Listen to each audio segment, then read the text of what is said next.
श्री राधा कृष्णाभ्याम नमः।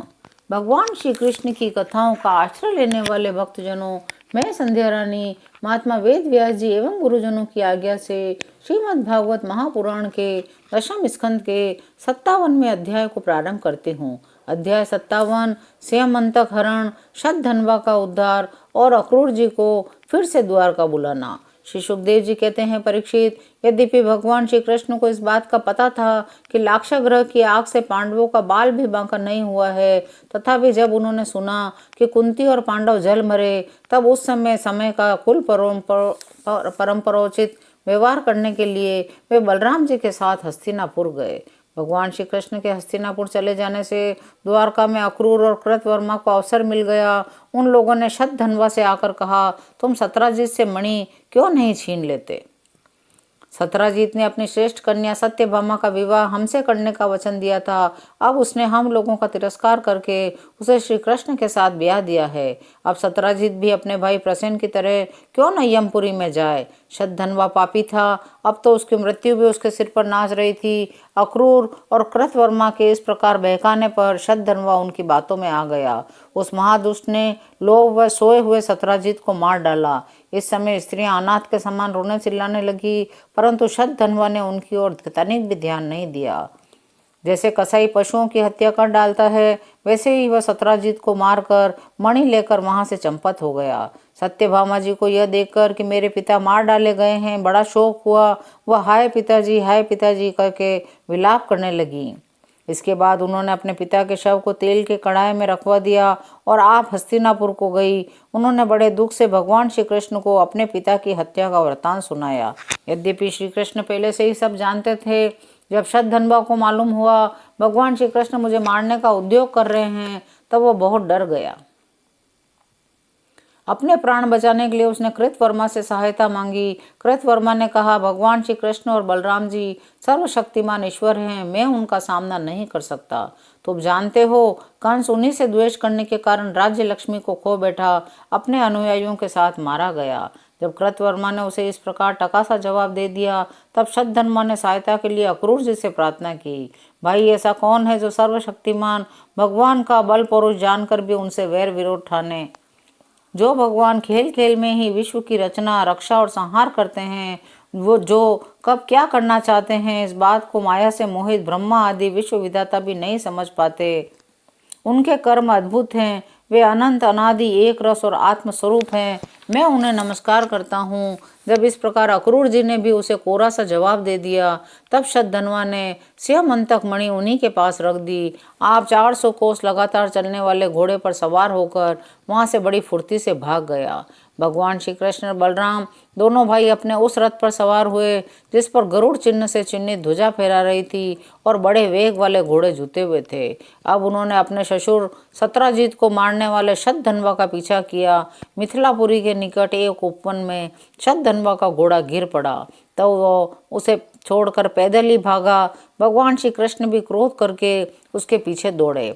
शतधन्वा पैदल ही भाग रहा था, इसलिए भगवान भी पैदल ही दौड़कर उसका पीछा करने लगे। तब भगवान ने अपने तीक्ष्ण धार वाले चक्र से उसका सिर उतार लिया। उसके वस्त्रों में स्यमंतक मणि को ढूंढा, परंतु जब मणि नहीं मिली, तब श्री कृष्ण ने बड़े भाई बलराम जी के पास आकर कहा, हमने शतधन्वा को व्यर्थ ही मारा, उसके पास तो मणि है ही नहीं। बलराम जी ने कहा, शतधन्वा ने जरूर उस मणि को किसी न किसी के पास रख दिया है। अब तुम द्वारका जाओ और उसका पता लगाओ। मैं विदेहराज से मिलना चाहता हूँ, क्योंकि वे मेरे बहुत ही परम मित्र हैं। यह कहकर यदुवंश शिरोमणि बलराम जी मिथिला नगरी में चले गए। जब मिथिला नरेश ने देखा पूजनीय बलराम जी पधारे हैं, तब उनका हृदय आनंद से भर गया। उसके बाद उन्होंने भगवान बलराम जी की अनेक सामग्रियों से पूजा की। कई वर्षों तक मिथिलापुरी में रहे। महात्मा जनक ने बड़े प्रेम और सम्मान से उन्हें रखा। इसके बाद समय पर धृतराष्ट्र के पुत्र दुर्योधन ने बलराम जी से गदा युद्ध की शिक्षा ग्रहण की। अपनी प्रिया सत्यभामा का प्रिय कार्य करके भगवान श्री कृष्ण द्वारका लौट आए। उनको यह समाचार सुना दिया कि शतधन्वा को मार डाला गया, परंतु मणि उसके पास से न मिली। इसके बाद उन्होंने अपने भाई बंधुओं के साथ अपने ससुर सत्राजीत की सभी और दैहिक क्रियाएं करवाई, जिनसे मृतक प्राणी का परलोक सुधरता है। अक्रूर और कृतवर्मा ने शतधन्वा को सत्राजित के वध के लिए उत्तेजित किया था। इसलिए जब उन्होंने सुना कि भगवान श्री कृष्ण ने शतधन्वा को मार डाला है, तब वे अत्यंत भयभीत होकर द्वारका से भाग खड़े हुए। कुछ लोग ऐसा भी मानते हैं कि अक्रूर के द्वारका से चले जाने पर द्वारका वासियों को बहुत प्रकार के अनिष्टों और अरिष्टों का सामना करना पड़ा था, क्योंकि एक बार काशी नरेश के राज्य में वर्षा नहीं हो रही थी, सूखा पड़ गया था। तब उन्होंने अपने राज्य में आए अक्रूर के पिता श्वफल्क को अपनी पुत्री गांधिनी ब्याह दी। तब उस प्रदेश में वर्षा हुई। अक्रूर भी श्वफल्क के ही पुत्र हैं, इनका प्रभाव भी वैसा ही है। इसलिए जहाँ जहाँ अक्रूर जी रहते हैं वहाँ वहाँ खूब वर्षा होती है, किसी प्रकार का कष्ट और महामारी आदि उपद्रव नहीं होते। उन लोगों की बात सुनकर भगवान ने सोचा, इस उपद्रव का यही कारण तो नहीं है। यह जानकर भगवान ने दूत भेजकर अक्रूर जी को ढूंढवाया। आने पर उनसे बातचीत की, मीठी मीठी प्रेम भरी बातें कहकर उनसे संभाषण किया।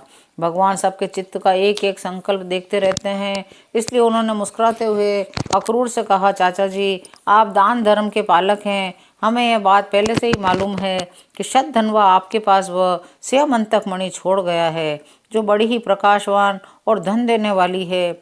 सत्राजित के कोई पुत्र नहीं है, इसलिए उनकी लड़की के लड़के, उनके नाते ही उन्हें तिलांजलि और पिंडदान करेंगे, उनका ऋण चुकाएंगे। जो कुछ बच रहेगा उसके उत्तराधिकारी भी वही होंगे। इस शास्त्रीय दृष्टि से यह स्यमंतक मणि हमारे पुत्रों को ही मिलनी चाहिए। तथापि वह मणि आपके ही पास रहे, क्योंकि आप बड़े व्रतनिष्ठ और पवित्र आत्मा हैं। दूसरों के लिए उस मणि को रखना अत्यंत कठिन भी है, परंतु हमारे बड़े भाई बलराम जी मणि के संबंध में मेरी बात का पूरा विश्वास नहीं करते। आप वह मणि दिखाकर हमारे इष्ट मित्र बलराम जी, सत्यभामा और जामवती का संदेह दूर कर दीजिए, उनके हृदय में शांति का संचार कीजिए।